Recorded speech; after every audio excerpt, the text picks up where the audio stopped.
Salut les découvreurs, j'espère que vous allez bien. C'est Vincent de les-découvreurs.com. Aujourd'hui, je t'explique comment devenir un finisher, c'est-à-dire finir tout ce que tu entreprends. Parce que c'est un problème qu'on a tous évidemment. On se met à une nouvelle activité, on veut lancer quelque chose de nouveau, voilà, on veut se mettre à la poterie par exemple, au sport, peu importe. On arrête en chemin, on se décourage et on a l'impression que ça se répète à chaque fois. Donc, 6 étapes pour toujours finir ce que tu entreprends.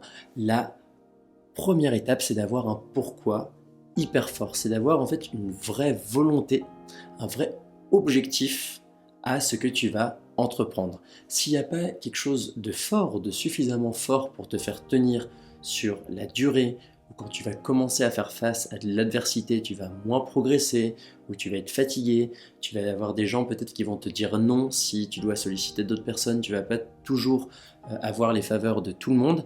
Il faut avoir une vraie volonté de fond, quelque chose qui brûle en toi. Voilà, t'es à fond, couteau entre les dents et tu vas jusqu'à la ligne d'arrivée. Donc ça, c'est la première étape. La deuxième étape, c'est que ton objectif, évidemment, doit être ambitieux pour progresser, t'épanouir, aller plus loin, mais réaliste. Ça sert à rien de se dire que là, tu te mets à la musculation et dans un mois, tu vas soulever de terre 250 kilos. Ce ne sera pas possible. Tu risques même de te blesser en cours de route en voulant brûler des étapes. Donc, il faut vraiment que l'objectif soit calibré, évidemment, qui te challenge un peu, mais qu'il soit réalisable. La troisième étape, c'est que cet objectif doit être limité dans le temps, c'est hyper important. Parce que je te reprenais l'exemple des 250 kg au soulevé de terre. Si on se donne rendez-vous dans 20 ans, ben, voilà, j'y arriverai sûrement si je me suis entraîné régulièrement en tout cas.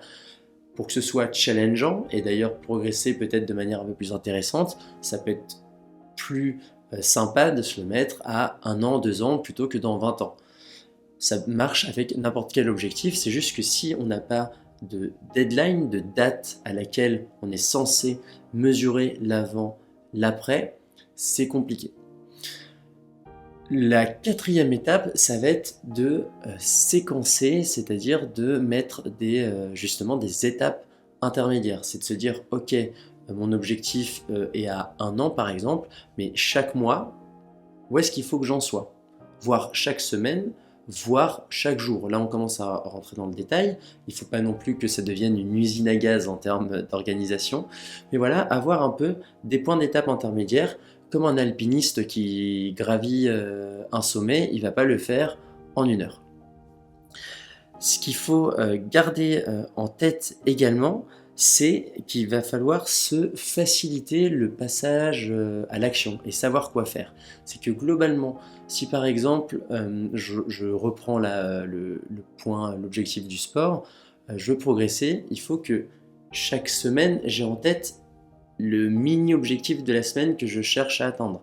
Il va falloir que je me facilite aussi la chose justement en préparant par exemple mon sac de sport la veille avant d'aller au club de fitness à côté. Alors que si je me lève, je dois faire mon sac, je dois m'organiser, etc., c'est décourageant. Il faut vraiment se faciliter le passage à l'action et également se réserver du temps pour.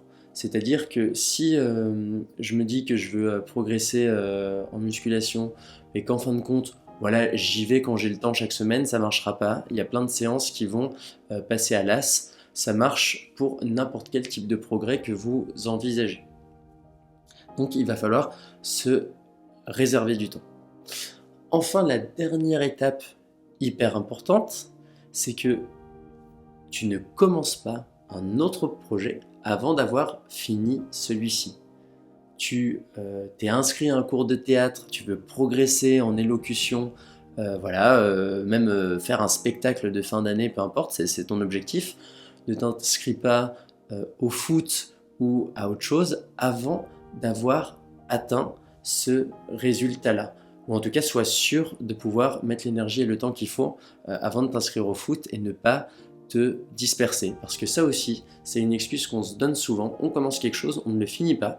Et puisqu'on saute sur quelque chose d'autre, on se dit, oui, bon, j'ai changé d'activité en cours, c'est normal, je ne peux pas faire les deux. Non, c'est que tu as lâché la première et tu pars sur une deuxième que tu ne finiras sûrement pas comme d'habitude.